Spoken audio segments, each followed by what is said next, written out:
আসসালামু আলাইকুম, আমি মিনাজউদ্দিন অনিম। আজকে আপনাদের সামনে নিয়ে আসছি টেকনোর এন্ট্রি লেভেলের কিছু বাজেট কিলার প্রোডাক্ট। একটি হচ্ছে স্পার্ক গো 1, আরেকটি হচ্ছে স্পার্ক 30C। চলুন আমরা ফোনটি সম্পর্কে কিছুটা ধারণা নিই। স্পার্ক গো 1 এই ফোনটি এন্ট্রি সেগমেন্টের মধ্যে বাজেট কিলার কেন বললাম?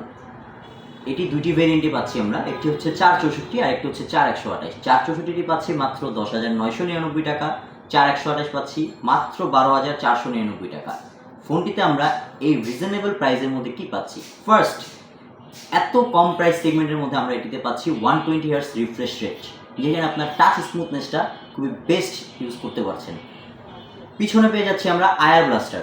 এন্ট্রি সেগমেন্টে এই প্রথম আমরা আয়ার ব্লাস্টার দিচ্ছি, যেখানে আপনি টিভি, এসি, যাবতীয় রিমোট কন্ট্রোলিংয়ের যত কাজ আছে এগুলো আপনি স্মুথলি করতে পারবেন। স্পিকারের ক্ষেত্রে আমরা ডুয়েল স্টিরিও স্পিকার প্রোভাইড করছি, আপনি সাউন্ড সিস্টেমের ক্ষেত্রে খুব বেটার একটা সাউন্ড পাবেন।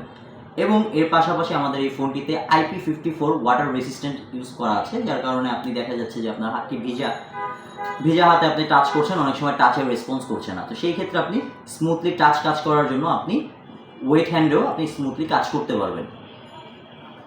আরেকটি হট মডেল, সেটা হচ্ছে স্পার্ক 30C। 6GB 128GB র্যামের একটি ফোন মাত্র পেয়ে যাচ্ছি 13,999 টাকা। এই ফোনটিতে আমরা পাচ্ছি, এটাতেও 120 হার্টসের রিফ্রেশ রেট ইউজ করা আছে। পিছনে আমরা সেম আয়ার ব্লাস্টার পেয়ে যাচ্ছি, এসি, টিভি, প্রত্যেকটা রিমোট কন্ট্রোলিংয়ের যত কাজ আছে আপনি এটা থেকে র্যান্ডমলি করতে পারবেন। স্পিকারের ক্ষেত্রেও আপনি ডুয়েল স্টিরিও স্পিকার পাচ্ছেন, সাউন্ড সিস্টেম নিয়ে আপনাকে আর কোনো প্রবলেম ফেস করতে হচ্ছে না। এর পাশাপাশি যদি আমি একটু বলতে চাই, সেমভাবেই ওয়েট হ্যান্ডে আপনি কাজ করছেন, আপনার হাতটা ভেজার কারণে আপনি ঠিকমতো কাজ করতে পারছেন না, বাট ওয়েট হ্যান্ডেও আপনি এটা স্মুথলি কাজ করতে পারবেন।